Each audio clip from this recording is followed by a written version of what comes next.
Hvis jeg siger, gode ting sker for gode mennesker, og dårlige ting sker for dårlige mennesker, hvad tænker du så? Det er jo klassisk karma-lære. Karma-lære, som vi har fra hinduismen og buddhismen, hvor det oprindeligt var brugt til at forklare, hvad der sker efter livet her, om man blev reinkarneret eller født igen som et højere eller lavere stående væsen på baggrund af de ting, man har gjort godt eller skidt i sit liv. Men der er også en mere vestlig udgave af karma-lære. Og det er, hvor man bruger det til at forklare, når der sker gode og dårlige ting i vores tilværelse her. Vi ser det i sproget. For eksempel, hvis der er en, der kommer med kage på kontoret, så kan vi sige, det er god karma det der, tak skal du have. Her den anden dag var der på Facebook-gruppen i den mountainbike-klub, jeg har en del af et opslag, hvor der stod, hvis der er nogen, der tager kage med til det her arrangement, så vil det være god karma. Det kan også være modsat. Hvis vi kommer gået med hænderne fulde hen til en dør, og der er en, der lader den smække lige foran os, så kan vi sige, hey, det er dårlig karma det her, gider du ikke lige åbne døren for mig? Sådan kan det være. Vi kan også finde det i små sjove filmklip på Facebook. For eksempel hvis man søger på Sometimes Karma Can Be a Bitch, så kan man finde en skæg lille film, hvor man ser en, der prøver på at smide en anden i vandet og ender med selv at falde i. Og et andet eksempel er nogle cykelrytter, der er ude at cykle, hvor en af dem, der cykler bagved, kommer med sin drikkedunk og prøver at hælde noget ud over den, der sidder cykler foran og ender med at vælte. Og det er jo meget sjovt at sidde og se, og det er jo egentlig også meget harmløst. Så længe det drejer sig om at falde i vandet eller sådan noget. Men hvad nu, hvis det lige pludselig er større ting, og det er mit eget liv? Hvad nu for eksempel, hvis jeg bliver fyret for mit arbejde? Eller hvis jeg får en rørskade på 100.000, som forsikringen ikke dækker? Eller hvis jeg bliver syg? Måske endda med kræft? Eller hvis en af mine børn bliver syge? Eller jeg står midt i en kæmpe livskrise? Så stiller vi alle sammen spørgsmålet, hvorfor sker det her nu? Uanset hvad for en religion, uanset hvad for en kultur vi er en del af, så stiller vi spørgsmålet, hvorfor?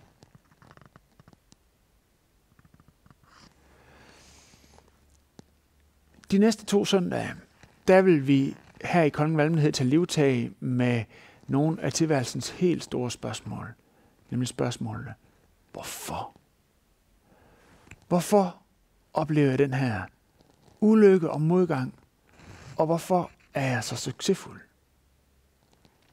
Vi stiller med andre ord skarpt på Jesus og karma. Den første søndag kigger vi på lidelsen, og den anden søndag kigger vi på, hvorfor jeg er så succesfuld. Men først lidelsen. Og prædiketeksten til den her første søndag er fra Lukas evangeliet kapitel 13, og den vil jeg lige læse her. På den tid kom nogen og fortalte Jesus om de galilæere, hvis blodet Pilatus havde blandet med blodet for deres offerdyr. Og han sagde til dem, mener I, at de var større syndere end alle andre galilæere, siden det gik dem sådan? Nej, siger jeg. Men hvis I ikke omvender jer, skal I alle omkomme ligesom de. Eller hvad med de 18, som tårnet i Siloa styrtede ned over og dræbte? Mener I, at de var mere skyldige end alle andre i Jerusalem? Nej, siger jeg. Men hvis I ikke omvender jer, skal I alle omkomme ligesom de. Så fortalte han dem denne lignelse. En mand havde et figentræ, som var plantet i hans vingård, og han kom og ledte efter frugt på det, men fandt ingen. Han sagde da til gartneren, i 3 år er jeg nu kommet og har ledt efter frugt på dette figentræ, uden at finde nogen. Hug det om. Hvorfor skal det stå og tage plads op til ingen nytte? Men han svarede, Herre, lad det stå 1 år til, så skal jeg få gravet omkring det og give det gødning. Måske bærer det så frugt næste år. Hvis ikke, kan du hugge det om. Utøjer. Massakre. Anders Behring Breivik. Politisk motiveret. Slagtning. Meningsløst. Kan I huske det? Tilbage i 2011, da den her sommerlejr med en masse børn og unge blev udsat for en massakre af Anders Behring Breivik op på Utøya i Norge. Det var forfærdeligt. Og alle i Skandinavien stillede spørgsmålet, hvorfor? Hvorfor? Jeg husker en masse tv-transmitterede gudstjenester, hvor der også blev taget livtag med det her spørgsmål, hvorfor? For det er jo det, vi som nationer stillede af spørgsmål kollektivt. På det tidspunkt, hvor vi møder Jesus i dagens prædiketekst, der står han over for præcis den samme udfordring. Han er oppe i det nordlige Israel i Galilea og er i gang med at undervise en stor skare på måske 2.000 personer. Og så kommer der nogle andre galilæer, som har været i det sydlige Israel i Judæa med spisesedlen fra datidens BT med den sidste nye katastrofe. Og de siger, Jesus, har du hørt om det her? Pilatus har begået en massakre på nogle galilæer, som var i Jerusalem for at ofre, og han har simpelthen slagtet dem ned, mens de var ved at ofre på den her pilgrimsrejse, og så deres blod blev blandet med blodet for deres offerdyr. Har du hørt om det? Og det vi skal huske, det er, at Jesus han står sammen med en hel masse galilæer, for hvem det her det også er en nyhed. Og højst sandsynligt så har nogle af dem, der har stået omkring ham, kendt til nogle venner eller bekendte, som har været på pilgrimsrejse til Jerusalem, og de tænker, er det nogle af dem, vi kender? Og der er bare gået et sug igennem flokken. Nej, det er urimeligt. Hvorfor? Og Jesus han stiller spørgsmålet, hvad mener I? Var de mere skyldige end alle andre galilæer, de som blev slagtet? Var de større syndere? Ja, det almene religiøse svar, det går jo på, gode ting sker for gode mennesker, og dårlige ting sker for dårlige mennesker. Og lige en fodnote til det. Når jeg siger almen religiøsitet, så mener jeg, at de religiøse svar, som vi selv kommer op med af vores faldne natur, altså når vi selv prøver på at svare på tilværelsens store spørgsmål om Gud, om kærlighed, om retfærdighed. Det er det, jeg mener, jeg siger almen religiøst. Det er det almen religiøse svar. Det har vi allerede set på, hvordan det ser ud i karmelæren. Men også i discipleflokken omkring Jesus, så var det svaret. Vi ser det for eksempel i Johannes evangeliet kapitel 9, hvor Jesus og disciplene kommer hen til et sted, hvor der er en mand, som har været blind, siden han blev født. Og disciplene de spørger helt automatisk Jesus, er det ham selv eller hans forældre, der har syndet, siden at han er blind? For det må jo være fordi, at de har gjort noget dårligt, siden han er i den her dårlige situation. Så både karmelæreren og disciplene. Og faktisk så er der også et eksempel fra mit eget liv. Her i den sidste uge i efterårsferien, så modtog jeg om fredag en mail fra teknisk forvaltning her i Kolding, hvor de kom med et afslag på en ansøgning til noget byggeri, jeg havde sendt ind til dem. Og det blev jeg faktisk lidt mere træt af, end jeg lige havde regnet med. Og jeg stillede spørgsmål, er der noget galt, som Gud han prøver på at sige til mig, siden det her det bare ikke lykkes? Altså når det her det lykkes, er der så noget galt? Så selv i mit eget præstehoved, så sker der den her uskønne blanding af almen religiøsitet og så min tro på Gud, hvor jeg prøver at tænke, jamen, er der et eller andet galt, siden det her det ikke lykkes? Så det almen religiøse svar på det her spørgsmål, det vil være ja. Men Jesus han siger nej. Han siger nej. Og så siger han, men hvis ikke omvender jer, så skal I alle omkomme ligesom de. Det vender vi lige tilbage til. Men først skal vi se på en anden case, som Jesus han smider på bordet. For han henviser til en begivenhed, som de sandsynligvis har kendt alle sammen, nemlig et tårn i Siloa, som er en forstad til Jerusalem, der var styrtet ned og havde dræbt 18 uskyldige mennesker. Vi kommer måske helt automatisk til at tænke på andre 2 tårne, som vi kender til, der styrtede ned 9/11 2001 i Manhattan, New York, og dræbte ikke bare 18, men 15.000. Der har lige været 15-årsdagen for det her skrækkelige terrorangreb. Og det, der har været interessant at lægge mærke til i de kommentarer og den debat, der har været i USA omkring den tragedie, der er overgået den nation, det har været forklaringerne. Når man lytter til den yderste venstrefløj, i USA. Altså de ultraliberale, og også når det kommer til det teologiske, altså ateister og så videre. Deres forklaringer kan være, at det er en reaktion på USA's arrogante ageren på den geopolitiske scene. Altså det er, at vi skal ud og sprede amerikanske værdier og skabe krig og sådan nogle ting og sager. Det er simpelthen en reaktion på det. Vi er altså selv skyld i terrorangrebet 11. september. Så vidt venstrefløjen.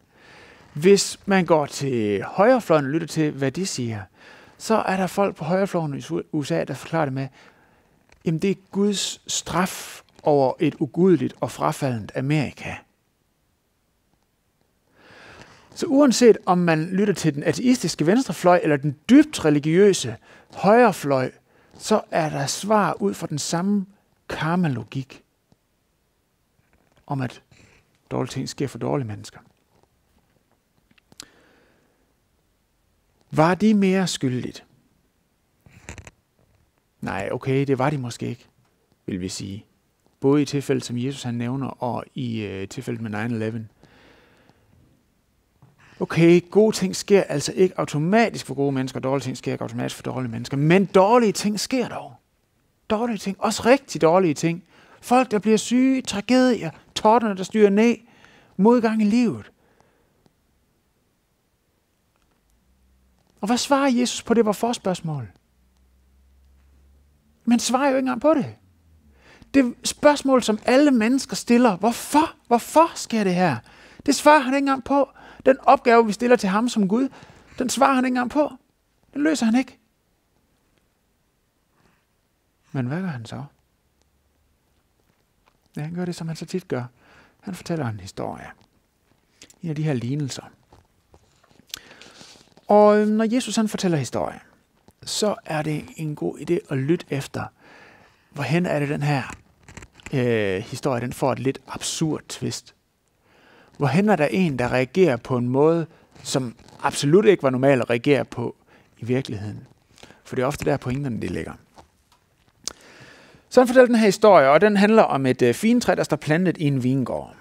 Og det vi skal tænke på, det er, at Jesus han er i Galilea på det her tidspunkt, hvor 80% af befolkningen var beskæftiget inden for landbrug.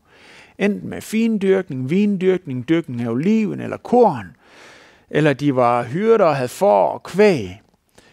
Ingen svinebønner og ingen bacon, det kan man jo ikke rigtig forstå, men de var jøder, men ikke svinebønner. Så når Jesus han begynder at tale om fintræ og vingård, så spidser det lige pludselig ører, fordi så er det inden for deres fagområde, så er det noget, de ved noget om. Og så fortæller han om den her vingård med det her fintræ, og fintræet det havde ikke båret frugt, ikke bare i 1 år, men i 3 år. Og så tænker den her landbrugbefolkning med det samme, det var da godt nok ringe. Det kunne vi have gjort bedre. Det er da godt nok utrolig pinligt for den, der har passet den her vingård, den her gartner. Han har godt nok ikke gjort det godt. Altså, han blev fyret. Det er helt sikkert. Men det er godt nok pinligt for ham. 3 år. Så et fintræ, det plejer at være frugt hver år. Og så fortæller Jesus om, at ejeren kommer og siger, at han skal hugge det her fintræ om. Og folk de har stået og tænkt, ja selvfølgelig. Det burde han godt have kunne sagt sig selv. Altså hvis han er en ordentlig gartner, så havde han hugget det om for noget tidligere. Og så er det, at filmen knækker fuldstændig i den her historie, Jesus han fortæller. Fordi så fortæller han, at nu begynder gartneren at argumentere med ejeren overfor, at han skal lade det her fintræ stå. Og så har tilhørerskaren tænkt, nu nøjer han sig ikke med at blive fyret, nu bliver han simpelthen smidt ud på røv og albuer, for det er simpelthen uforskammet. Sådan taler en underordnet ikke til sin overordnet, og slet ikke noget, som er så fagligt indlysende, at det skulle have båret frugt. Så tilhørerskaren, de vil stille det her spørgsmål, når Jesus han fortæller den her historie. Hvem er den gartner? Hvem er den gartner? Hvem er den gartner, der er så passioneret optaget af en fremtid for det her frugtesløse fintræ? Hvem er det, der er så optaget af, at det her træ, det må lykkes, at det må blomstre, at det må komme til at bære frugt, At han er villig til at sætte sit eget på spil, sin eget faglige stolthed, sit navn og sit rygte, sit indtægtsgrundlag og sin sikkerhed for det her træs skyld. Hvem er den gartner? Og det Jesus gør ved at fortælle den her historie, det er at flytte fokus fra hvorfor spørgsmålet til hvem spørgsmålet.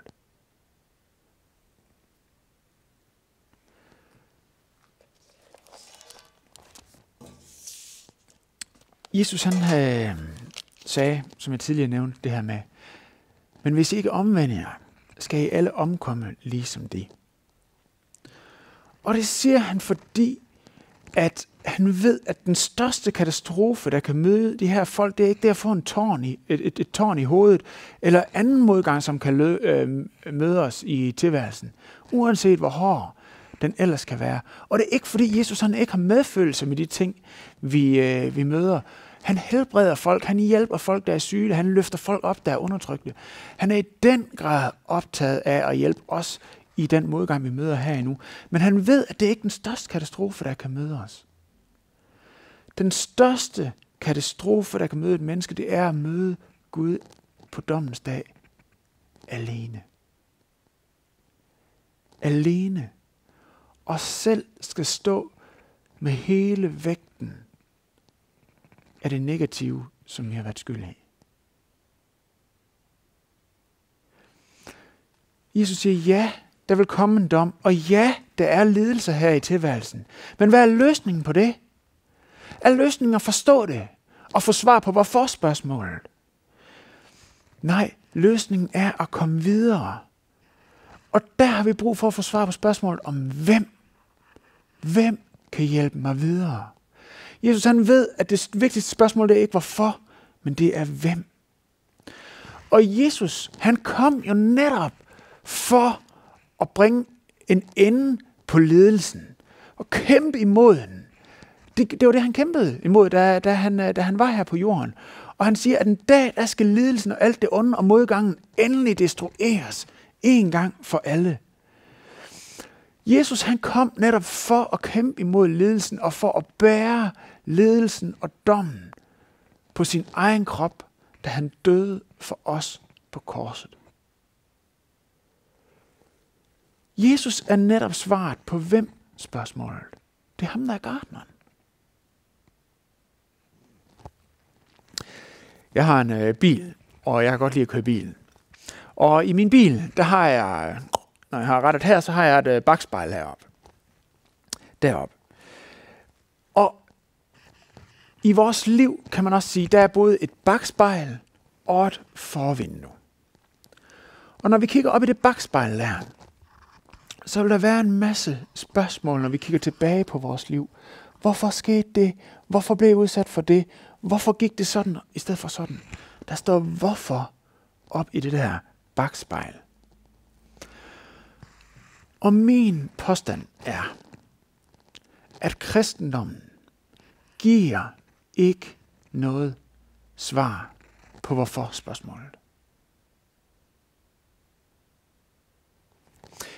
Jo, den giver generelle svar. Sådan. Den siger for eksempel, der har været et syndefald, der har fundet sted, der kom sygdommen ind i verden. Det betyder, at vi bliver syge af bakterier og viruser og ting og sager. Det er forklarligt.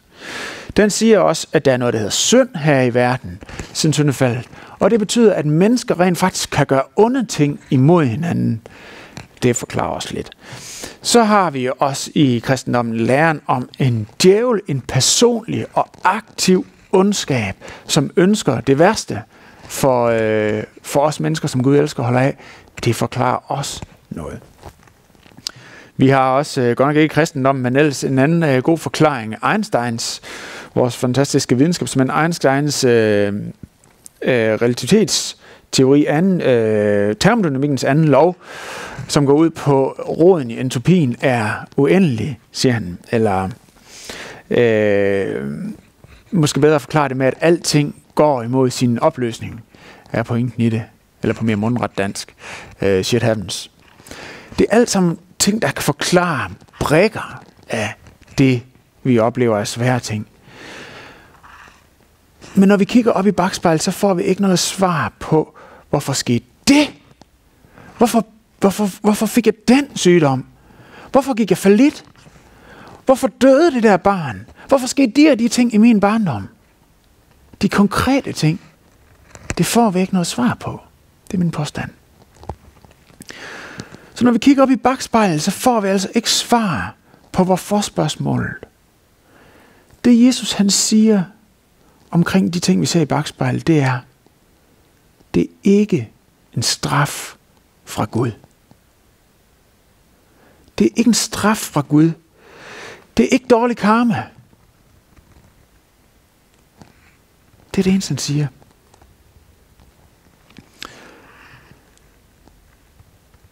Måske er dagen i dag en dag, hvor det, som du skal omvende dig fra, er at stige op i det bakspejl og blive ved med at stille spørgsmålet, hvorfor?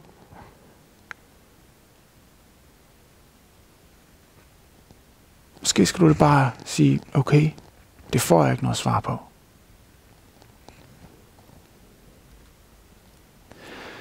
Da Jesus han talte til de her galilæer og fortalte den her lignelse og så videre, der stod han lige foran dem. Og så sagde han, jeg er gartneren. Det er mig, der er passioneret optaget af at give dig en frugtbar fremtid sammen med mig. Jeg giver dig ikke noget svar på hvorfor-spørgsmålet, men det du har brug for, det er et svar på hvem-spørgsmålet. Og svaret er mig, siger Jesus. Og det giver håb. Vil det give noget håb at få svar på hvorfor-spørgsmålet? Hvis nu, at der viste en engel for dig i nat, og sagde, det skete i dit liv på grund af det og det, så kan du sige, nå, okay, så ved jeg det. Men hvad giver det her håb? Hvad giver det her fremtid? Hvad giver det her løsning, hvis man står i en svær situation? Ingenting. Men er det ikke utilfredsstillende ikke at få svar på det her hvorfor-spørgsmål, som vi alle sammen kan gå med? Jo, det er det. Det er da utilfredsstillende. Men det er langt mere tilfredsstillende at få svar på hvem-spørgsmålet. Fordi svaret på hvem-spørgsmålet, det stiller os i stand til at leve et liv, hvor vi kigger ud af forvinduet, så vi kan styre, så vi kan leve vores liv, i stedet for at hele tiden at sidde og kigge op i bakspejlsmålet, eller i bakspejlet hedder det. Det stiller os i stand til at leve et liv fri for karma-logik, fri for dommen, fri til at leve et frugtbart liv sammen med Jesus. Leve et liv, der drejer sig om at pege hen på ham. Ham, der er svar på hvem-spørgsmålet. Ham, der giver håb. Det kan sætte os fri til at leve et liv, hvor vi sammen med ham kan være med til at lindre den lidelse, som der er omkring os. Jesus er det svar, vi har brug for. Det er ham, der er gartneren. Lad os bede sammen.